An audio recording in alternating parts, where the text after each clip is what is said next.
Now, let us look at some responses, some keywords, a framework, how to answer these questions for everybody. So, thanks for this, Samadhita. I'm going Thank you. to share my screen again with everybody.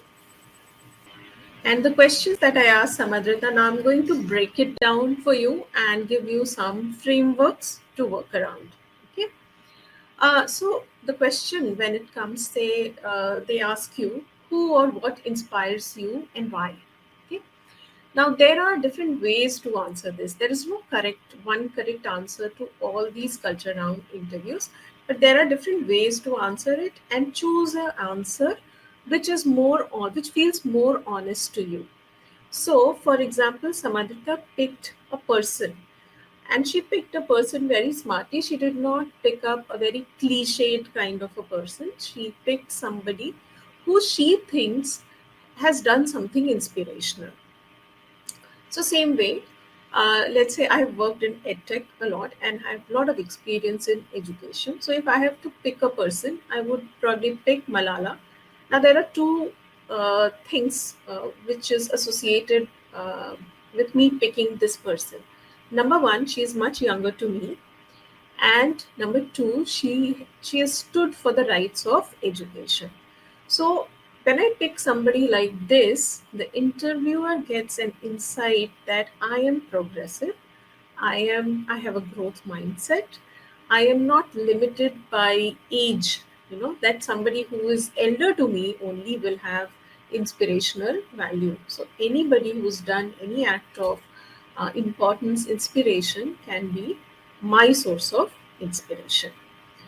Also, sometimes people don't want to pick another person, and I also believe that not a single person can be source of inspiration. So you can also mention that you draw inspiration from, let's say, a book, a series of articles, podcasts these days.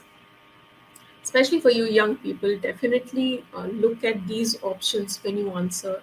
A person you follow, for example, Simon Sinek, who talks about life purpose, things like that. So an answer to a very simple question like this can give them a lot of insight about what kind of a person you are. So that is why it is important to do a little bit of interview prep, especially for the culture round. The questions may seem very simple to you, but actually they give a great insight into your personality. So pick carefully.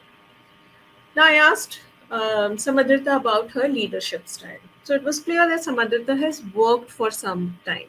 Okay, so she could give me some example from her work. But what if this is your first job interview? Probably you've not worked, and probably you think that, huh, I have never been a leader. I have not never headed something or have been in an office, so how can I have a leadership experience? But believe me, everybody has leadership styles, skills. Sometimes it is hidden, you need to bring it out. Also, in organizations, leadership, grassroots leadership is something which is expected out of people, okay, every employee. That is why this question is important. So here you see those words in bold. Those are the words you can use and construct your answer. I would say derive an experience from your own life where you organize something. It could be for your college festival, it could even be a trip that you organized and something happened. And then how did you solve that problem? So use these words like Samadhita said, her leadership style is democratic. I'm talking about collaborative and inclusive leadership style, where I believe in empowering my team members and taking ownership of the collective work, at the same time providing necessary support and resources. So, involving people, creating a democratic environment, being open to others' thoughts and ideas. That is how you can frame a leadership style answer. And I will again urge you to bring in some experience from your own life experience so you don't sound very cliched. Okay. Okay.